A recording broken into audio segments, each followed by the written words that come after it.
سورہ آل عمران کی آج تلاوت ہوئی۔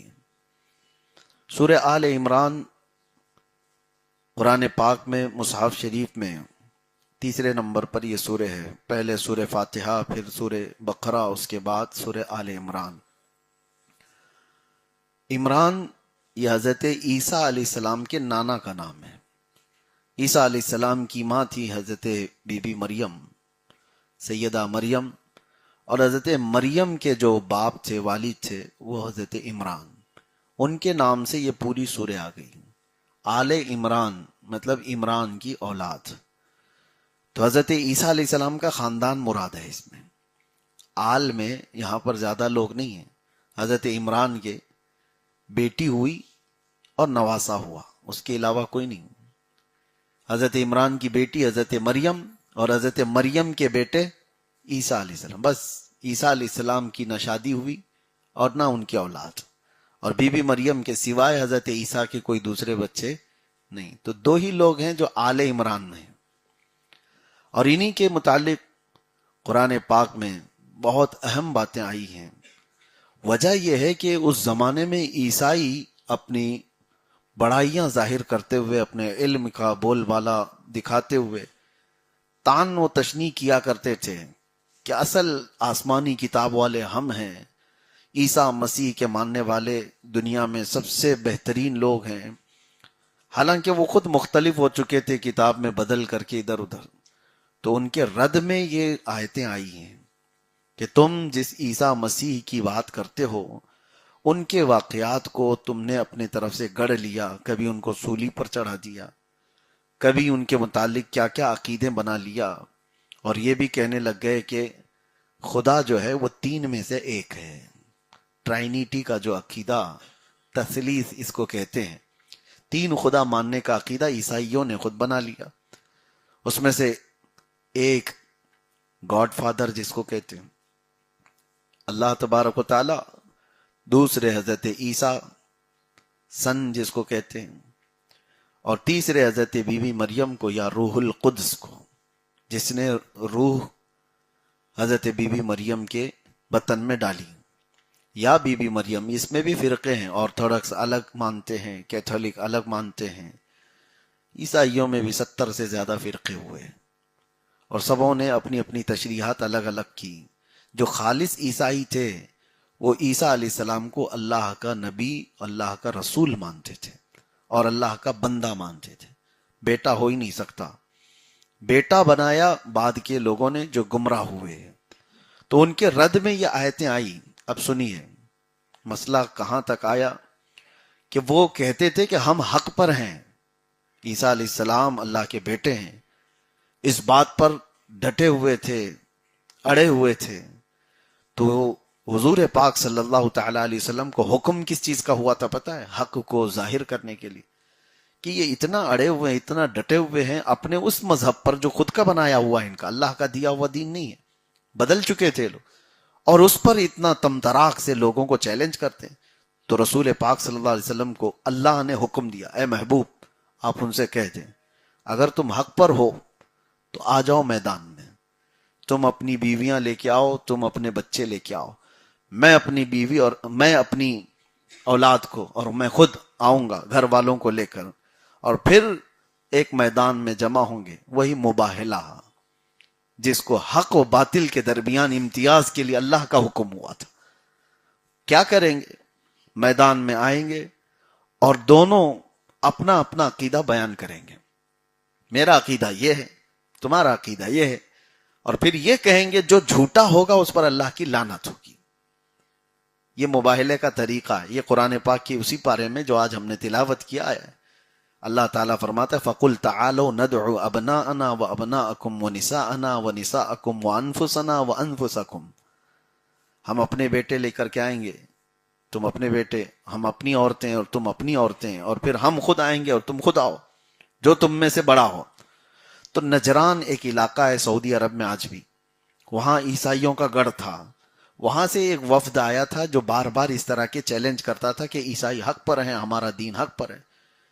اور جب رسول پاک صلی اللہ تعالی علیہ وسلم نے یہ فرمایا کہ ہم مباہلہ کریں گے، وہ تیار ہوئے اور جا کر کے اپنے گرو گھنٹالوں کو جمع کر لیا، جو بڑے تھے ان سے کہا کہ ایسا ہم کو حکم ہوا ہے، انہوں نے یہ چیلنج کیا ہے مباہلہ کرنے کے، سب تیار ہوئے۔ اب جب مباہلے کی بات آئی میدان میں جانے کی، تو ایسا نہیں کہ رسول پاک صلی اللہ تعالیٰ علیہ وسلم گئے نہیں، بلکہ خود مدینے سے چل کر نجران تک چلے گئے۔ اور اس میں کون تھے؟ حضور پاک صلی اللہ تعالیٰ علیہ وسلم نے اپنے ساتھ امام حسن کو لیا، امام حسین کو لیا، حضرت فاطمہ زہرا کو لیا، اور شیر خدا کو ساتھ لیا۔ پنجتن پاک، دنیا کی سب سے حسین قافلہ یہ نکلا ہے نجران کی طرف۔ اور جب نجران پہنچے، میرے آقا صلی اللہ تعالیٰ علیہ وسلم حسنین کریمین کو اپنے گود میں اٹھائے ہوئے، اور حضرت فاطمہ زہرا چادر کی ہوئی حضور کے پیچھے چل رہی ہیں، اور مولا علی شیر خدا ساتھ ساتھ چل رہے ہیں۔ جب پہنچے وہاں پر، تو عیسائیوں کا جو بڑا قلعہ تھا، وہاں پر سے وہ لوگ دیکھ رہے تھے کہ یہ آنے والے مدینے سے جنہوں نے نئے دین کا اعلان کیا ہے، اور وہ چیلنج بھی کیا ہم کو مقابلے کا، تو انہوں نے بڑے جو پادری تھے ان سے کہا کہ وہ قافلہ آ گیا۔ تو عیسائی جو سب سے بڑا راہب تھا، عمر دراز تھا، وہ چھت پر چڑھ کر کے آنے والے قافلے کو دیکھا، ان کے چہروں سے جو نور جھلک رہا تھا، ان کے چہرے جو چمک رہے تھے، وہ غصے سے تل ملاتے ہوئے نیچے آیا اور کہا، کس بدبخت نے ہم میں سے ان کو مباہلے کی دعوت دی؟ کس نے کہا اور کس نے تیاری کی؟ تو سب جمع ہوئے، تو لوگوں نے پوچھا ہوا کیا آخر؟ کہا قسم خدا کی، اگر مباہلہ ہو گیا اور انہوں نے آمین کہہ دیا تو قیامت تک اس پوری زمین پر کوئی عیسائی زندہ ہی نہیں رہے گا۔ تم کیا سمجھتے ہو؟ ان کے چہرے دیکھو، ان کے چہروں کا نور بتاتا ہے وہ سچے رسول ہیں۔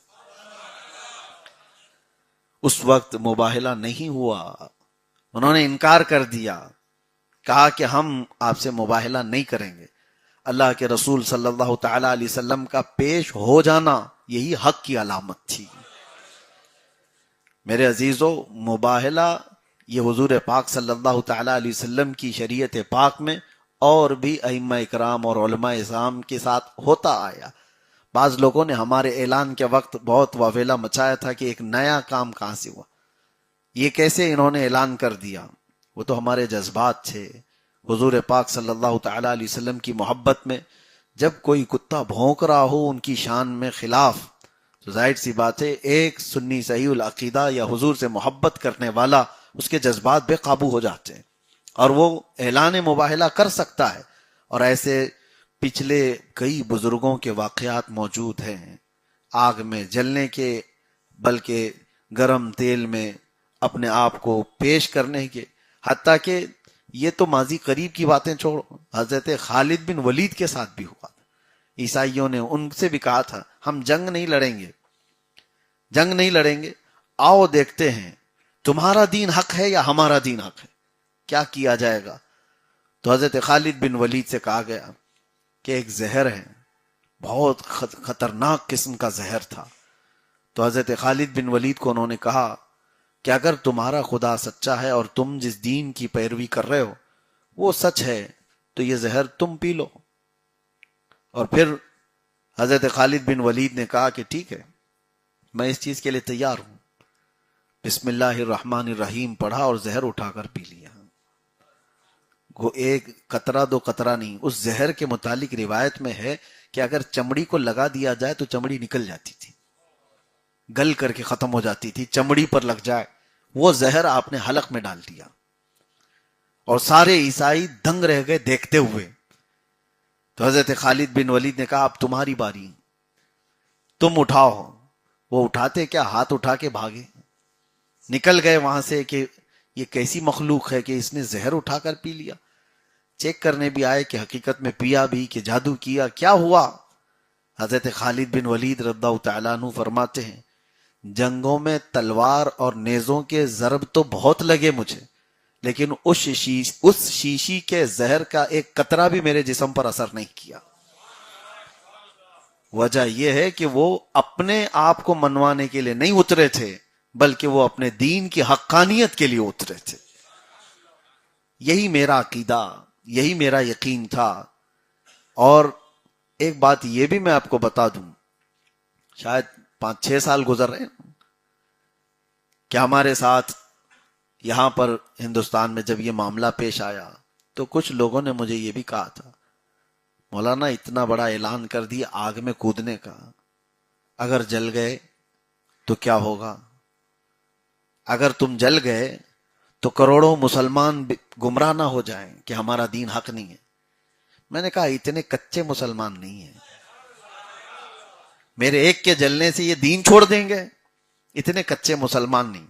دوسری بات یہ بھی ہے، آپ نیگیٹو کیوں سوچتے ہیں؟ اگر یہ سوچتے کہ اگر بچ گیا تو کروڑوں غیر مسلم ایمان بھی تو لا سکتے ہیں، پازیٹیو بھی سوچو۔ خیر ہمارا جلنا نہ جلنا وہ بعد کی بات ہے، لیکن ساتھ میں مجھے ایک بات یاد آتی ہے، ایک مولانا صاحب نے مجھ سے کہا تھا، کہا اب گھبرائیں نہیں، آپ ڈرے نہیں، امت آپ کے ساتھ ہے۔ میں کہا گھبرانا اور ڈرنا الگ مسئلہ ہے، میں یہ جانتا ہوں کہ اگر جس چیز کے لیے میں نے اعلان کیا چلا بھی گیا تو آپ نے اعلان نہیں سنا کہ میں اکیلا جانے کی بات نہیں کیا ہوں، جس کو کہا ہے وہ بھی جائے گا، دونوں ساتھ میں جائیں گے۔ ہاں اتنا تو ہے، اگر آپ کو شک ہے میرے جلنے نہ جلنے کی، میں بچوں گا کہ نہیں بچوں گا، یا آپ کو شک ہے، لیکن اس پاکھنڈی کے بارے میں تو یقین ہوگا کہ وہ جل کے مرے گا، اس کے بارے میں یقین رکھتے ہو یا پھر شک کرتے ہو کہ وہ بھی بچ کے نکلے گا؟ تو جب آپ کو یقین ہے کہ ایک ایسا بھونکنے والا غلیظ کتا ختم ہو سکتا ہے، تو میں کہتا ہوں میری ایک زندگی سے اگر ایک گستاخ کم ہو جاتا ہے تو اس سے بڑھ کر میرے لیے کیا سعادت ہے۔ بہرحال موضوع تھا مباہلے کا، اس کے لیے میں نے عرض کیا اللہ کے رسول صلی اللہ تعالی علیہ وسلم کو رب نے حکم دیا کہ محبوب آپ مباہلہ کریں۔ مباہلہ یہ ایک جگہ پر حق و باطل کو ظاہر کرنے کے لیے دونوں بیٹھیں اور پھر یہ کہیں کہ اگر جو جھوٹا ہے اس میں اس پر اللہ کی لعنت ہو، اور اللہ تعالیٰ کس طرح سے لعنت کرے گا یہ تو پھر وقت ہی بتائے گا۔ اللہ کی لعنت جس پر پڑے تو اس کا چہرہ پہچانا جائے گا، اس کا چہرہ دیکھا جائے گا سب کے سامنے۔ تو یہ مباہلے کی آیت آئی، اس کے بعد پھر اللہ تعالیٰ نے فرمایا اتحاد کی جو بات ہوتی ہے اس میں اللہ تعالیٰ نے یہ بھی فرمایا تعالوا الی کلمۃ سواء بیننا وبینکم، اے محبوب آپ فرما دیں کہ آؤ اس کلمے کی طرف جو ہمارے اور تمہارے درمیان متفق ہے، کامن ہے، ایک ہی ہے۔ وہ کیا ہے؟ اللہ نعبد الا اللہ، ہم اللہ کے سوا کسی کی عبادت نہیں کرتے۔ ولا نشرک بہ شیئا ولا یتخذ بعضنا بعضا اربابا من دون اللہ، ہم کسی کو شریک نہیں ٹھہرائیں گے اللہ کے ساتھ۔ عیسائی ہو تم بھی آؤ اس بات پر، ہم بھی آتے ہیں اسی بات پر، اتنے بات پر تو آؤ جمع ہو جاؤ، اور ایک دوسرے کو کسی کو خدا نہ بناؤ۔ لیکن عیسائیوں نے یہ سب کر لیا تھا، وہ اپنے نفس کے غلام ہو چکے تھے۔ ان کا ایک ہی مسئلہ تھا کہ اگر محمد صلی اللہ علیہ وسلم کی پیروی کریں تو ہماری یہ بادشاہت چلی جائے گی، غلام بن کر جینا ہوگا، پیروی کرنی ہوگی، انہیں رسول مان لیں تو وہ قائد ہوں گے اور ہم مقتدی ہو جائیں گے۔